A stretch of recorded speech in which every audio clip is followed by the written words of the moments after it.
Tu sais que ta caméra clignote? Oui, oui, elle continue à clignoter. D'accord. Bonjour. Comment est-ce que vous la situez, vous, votre musique? Je la situe plus vers la chanson déjà, parce que le texte est mis en avant tout le temps. Et puis ouais, après, pour ce qui est des instrus, c'est mélange électro et rock. En fait, je suis un enfant du rock, mais j'ai toujours écouté de l'électro à côté, donc j'ai pas des influences très définies. C'est assez dur de me coller une étiquette, en fait, ouais, j'ai l'impression. J'ai fait une erreur sur cet album, c'est de mélanger les genres. Et là, je crois que et nous, on le ressent bien parce que les gens qui nous voient en concert, ils se disent mais jamais j'aurais pensé que ça bastonnait autant en concert en écoutant l'album. Et je me dis putain, il va falloir parce que moi j'ai toujours écouté de la variété anglo-saxonne, des trucs simples. On parle de Benabar, de Luc, de Dionysos. Est-ce que vous sentez faire partie de ce groupe de gens? Moi, ouais, je sens qu'on en fait partie parce qu'on fait autant de scènes qu'eux et enfin on fait une centaine de concerts par an. Je crois que c'est leur lot à tous. Et puis en gros, on fait les mêmes salles. Au niveau médiatique, on n'en fait pas trop partie. On est un petit peu à côté, nous, parce que justement, il y a ce côté. Luc, c'est vraiment un format. On peut pas parler de chansons avec Luc, je crois. Et avec Benabar, on peut pas parler de rock. On sent bien que les médias, quand il y a un dossier sur le rock, ils nous mettent pas dedans parce qu'on est un peu chanson. Et quand il y a un dossier sur la chanson, ils vont pas nous mettre dedans parce que ça bastonne quand même grave sur scène. Mais moi, je me sens, en tout cas, on se connaît, on se croise, je me sens bien dans cette scène-là, ouais, je crois. Et pour ce qui est des télés, je crois qu'on n'intéresse pas les télés. Je pense que on vend pas assez déjà. Hein, les télés, c'est quand tu vends que tu les fais. J'entends les télés nationales, les réseaux nationaux. Et, euh, et puis on est de Lyon. On n'a jamais été dans le parisianisme, dans le lèche-cul aux médias, les soirées, les machins. On n'a jamais, voilà, c'est pas tellement notre truc en fait. Et je crois que pour faire des télés, des choses comme ça, il faut intéresser un minimum les gens. Mais on va essayer d'en faire. Moi, j'ai pour objectif d'envoyer des CD à des gens de la télé qui m'intéressent et qui me paraissent sincères. Et il n'y en a pas beaucoup. C'est un succès tout confidentiel quand même. Ça reste, tu vois, on vient de rentrer sur Europe 2, mais c'est tout nouveau. On a fait la tournée Europe 2, ça a boosté un peu.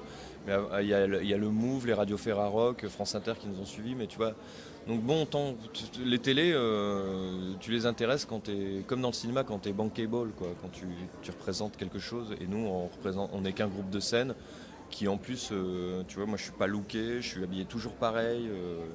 Je suis pas Pichou pour un sou, je suis pas Plémo quoi, donc remarque Plémo on les voit pas beaucoup à la télé non plus, hein, tu me diras, mais je me posais une question parce qu'il y a un mec que j'aime pas du tout ce qu'il fait mais j'aime bien ce qu'il représente, c'est Patrick Sébastien. Aussi incroyable que ça puisse paraître, mais c'est un des mecs, excuse-moi j'ai mon téléphone qui sonne, parce que dans sa sincérité il me ressemble je trouve.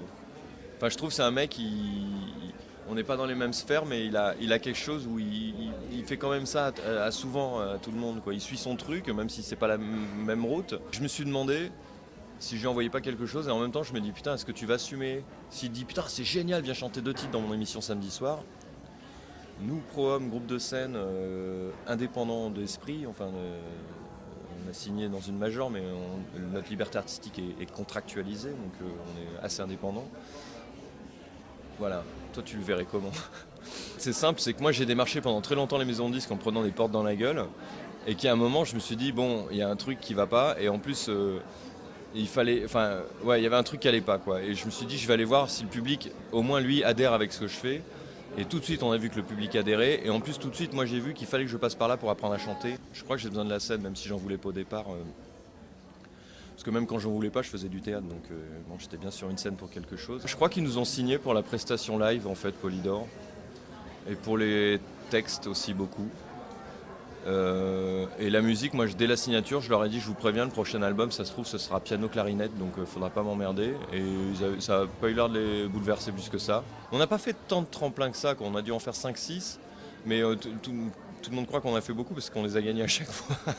Franchement, quand tu te déplaces sur un truc comme MCM où tu te déplaces, ça te coûte du pognon et tout, une fois que tu es en quart de finale, déjà tu sais même pas comment tu arrives en quart de finale. Une fois que tu as gagné quart de finale, c'est hors de question de perdre. Nous, on a mangé tout le monde parce qu'on se disait, nous on fait Lyon-Paris à nos frais pour aller faire ce tremplin où tu es accueilli comme une merde. Il faut qu'on le gagne pour au moins qu'on se rembourse nos frais, quoi. Donc, vous me saisissez en plein questionnement sur les médias, l'image, le troisième album, mais je pense que je ferai Je ferai pas de mélange de genres.